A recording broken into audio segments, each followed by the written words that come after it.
Birthday Song, which is currently streaming on Netflix. She has done research for Ashim Aluwalia's Daddy, which streams on Amazon Prime. Vrishali is the author of the best-selling Can't Die for Size. So I think AB needs absolutely no introduction. Anirban Bhattacharya and Anurag Kashyap. We're all here for AB as we call him. Anurag Kashyap, thank you for joining us. And he's the winner of one national award for film fairs, prolific filmmaker, and has also been, the government of France has knighted him as the Knight of Order and Letters for his contribution to cinema.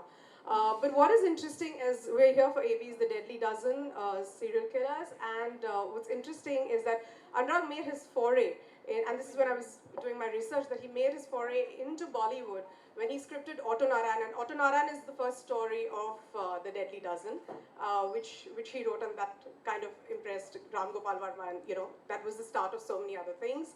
Panch, has anybody seen Panch? I mean, I love the film. A lot of us have seen Panch over here. And that was again based very loosely as is mentioned, on the Joshi Abhyankar murder cases of 1976, the serial murders that happened in Pune, shaking the daylights out of the sleepy town of Pune, and Raman Raghav, as we all know. So Anurag, welcome, and you're our chief guest. Thank you for coming. And AB, as we all know, this is your debut novel. We're all here because of you. AB again needs no introduction. Super successful co-creator of Savdhan India, and many impressive institutions: Channel V, Jamia, and Saint Xavier's Kolkata. And well, we just got to know that The Deadly Dozen is also trending on Amazon as a bestseller already. And just yesterday was it? Yesterday or day before, I read an article in News 18 where his book is mentioned with doyens like Arundhati Roy and Amitabh Ghosh. So congratulations. And yeah, so let's get started. Yeah, so we can see the trailer. I think we should see this trailer. Awesome. We put together a trailer for the book.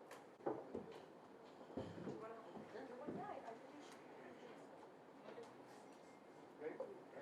With the opening. Okay.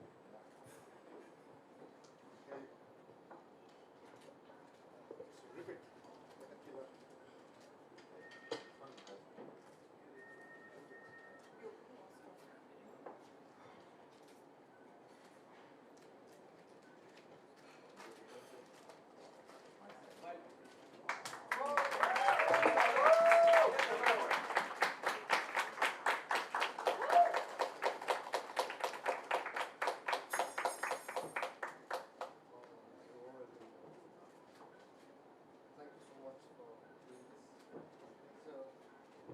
Check.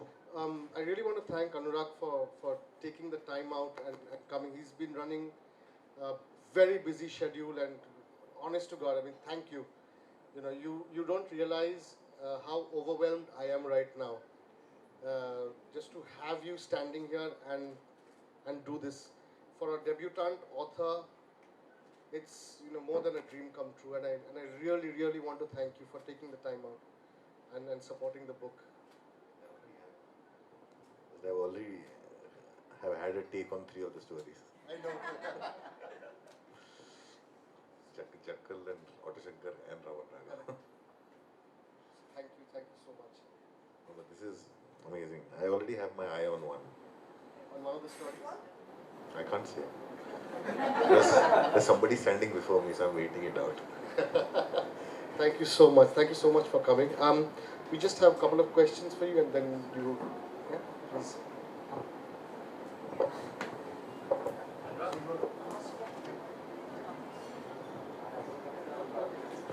Check.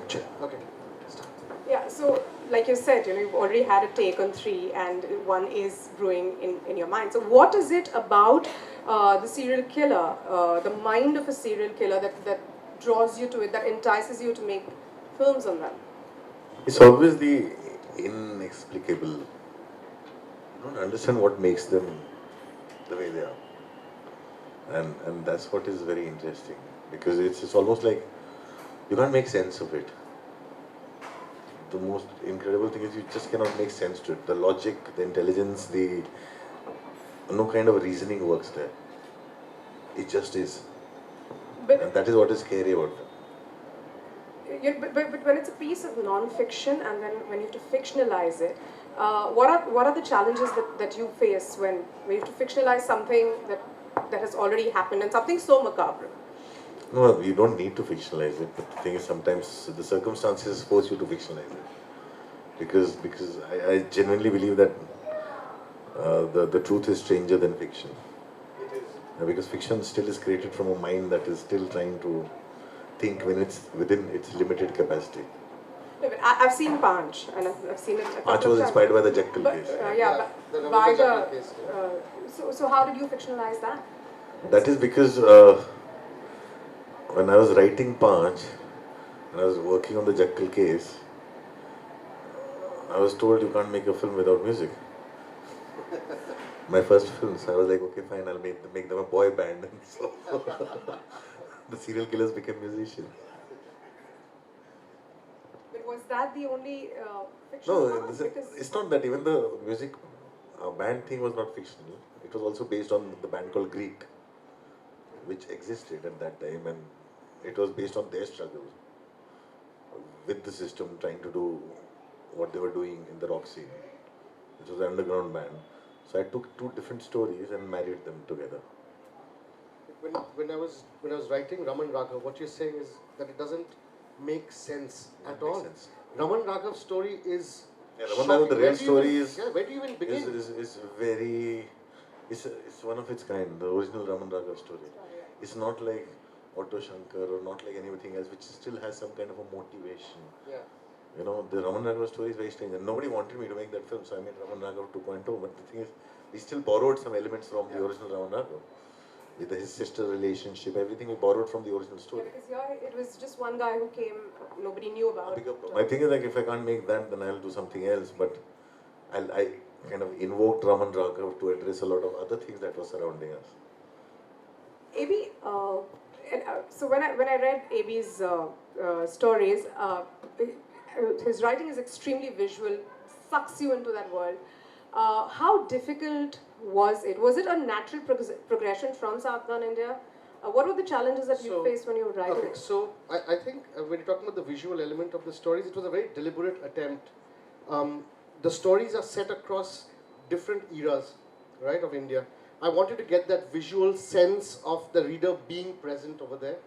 Yeah, even the language keeps changing. If you read Thug Behram, which is from the 1800s. I think the only one that stands out for me is Thug Behram. I said, how did you put in Thug Behram in this, which is, all of them are more now. Yeah. And Thug Behram is from the 1800s, yeah.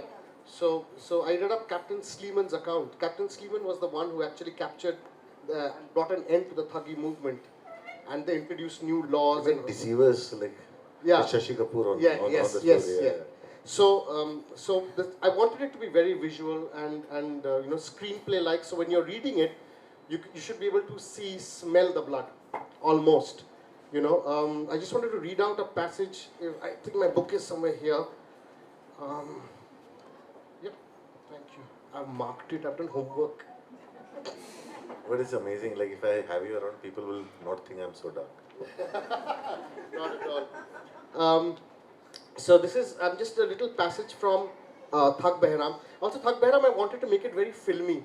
Thug Behram is a story from the 1800s. So a lot of it is taken from reports and all of that. But a lot of them is also imaginary scenes. Because I don't know what Thug Behram actually did, in a sense that there are no day-to-day accounts of his life, right? So this is Thug Behram, just a small passage I'll read out. The caravan moved silently through the night. The clanging of the bells around the necks of the bullocks pulling the canopied carts was the only sound that could be heard. Around 15 men and women were traveling to a nearby village to attend a wedding. Fatigue was clawing at their bodies. They had been on the road for the past 8 hours. How much further do we need to travel to reach the village? One of the men asked. Or 10 kos, replied an old man, the senior-most person in the group. The cry of a jackal sliced through the night. The animal was nearby. The men grew alert, lifting their torches to see if they could spot the wild animal. Suddenly, the leader of the caravan halted his cart and put up his hand, signaling the others to do the same. Men, arm yourselves, he yelled. 2 of the 7 men in the party pulled out daggers from their kamarbunds. They were carrying these to protect themselves, having heard about a dangerous group of dacoits prowling in the area. But what they saw instead was one of the victims. In the middle of the road lay a man who was groaning in pain. They left me for dead. They robbed me of everything. Water. Please give me some water. The men helped him lean against the wheel of one of the carts. After drinking his fill, he narrated his story. His name was Sukram, and he had been traveling with his wife. They were headed to a nearby village. He was poor and hence traveling by foot. A gang of dacoits pounced on him, looting everything, including his wife. At this point, he broke down. The travelers, they were shocked. One of them gathered his courage and asked, "Was it him?" Sukram looked up and whispered, as if he were too afraid to even say the name out loud. "Yes, it was him. Thug Behram." At the mention of the name, a shudder ran through the crowd. The women inside the caravan who had been eavesdropping began crying. "How did you manage to live?" "He kills everyone," a young man asked. Sukram got up slowly and said, "How can Behram kill his own self?" He let out a scream of a jackal, and as he said this, out of the dark forest some fierce-looking men appeared. They were bearded and red-eyed. With a blood-curdling cry, they lunged at the travelers who were no match for the dacoits. Within minutes, a hush fell upon the caravans. So this, I tried to be as, visual as possible, and so. But what it left me as a reader when I was going through, through the book was. I was shit scared. Yeah. It just scared the daylights out of me. Like, it was like, you just took the bull by the horns and said, this is a parallel universe and they're out there. And This you need, is was that conscious to course. shroud your reader with a pall of fear? If we call it a parallel universe, it's a mistake. It's our universe. Shit is in this world. We imagine we are living in an Enid Blyton, once upon a hillock there lived some elves and dwarves, and it's not. And they lived happily ever after. Yeah, they don't. It's a shitty world. It's a scary world. They are all around us, and I wanted the readers to realize that, and that's what Savdhan India has done, producing it for the last 7 years now. I realized that people seem to say, the bad always happens to other people. It can never happen to me, and that is completely a misnomer, because it can happen to you. And I really wanted to make the readers scared. Yeah, I mean, I keep breaking the fourth wall. If you read the story, you'll realize I keep directly talking to the reader, saying, guard your children. They are not safe. There's a story of Darbara Singh. He was a migrant killer, right? So he just killed migrant children. He just used to, take kids, rape them, kill them, and and as a parent, I was really scared. And so I write it over there in the book saying, please, if you're sleeping with your children tonight, hug them tight, because they are safe and sound beside you. Hamare zamane mein we could go out and play. No, I'm saying if you go by the data, the number of children that disappear is so Yeah. much more, and nobody knows where they're gone. Where they're gone. Hamare time pe we used to go out and play in the gully and no one bothered. We could just play. And now you can't even let your child out in the in the gully or in the compound. You don't know if they're going to come back or not. It's true. It's true. Ironically, a lot of cases also happened in the 70s, and when we There were a lot of 90s, and even the last 10 years, there have been cases. The Beer Man and the Stone Man have happened recently. You know what they say? They say only like 10% of serial killers in the world have been found and discovered. So there could be a serial killer residing in. Just needs the right. Okay. You need to go, or you okay? You need to go, right? Okay. So before you leave, I just want to present you with. I grew up in Kalimpong. Yes, this too. I grew up in Kalimpong, so it's a tradition there that we present Tibetan khadas. So Iram will present you the Tibetan khadas.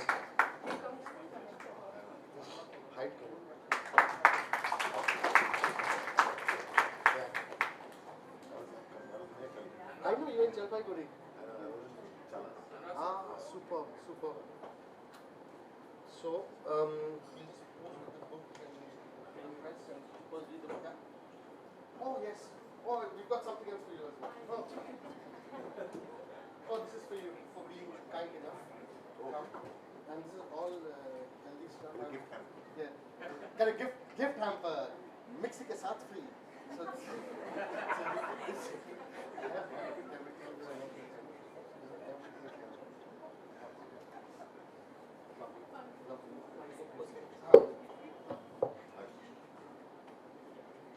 खींचो तस्वीरें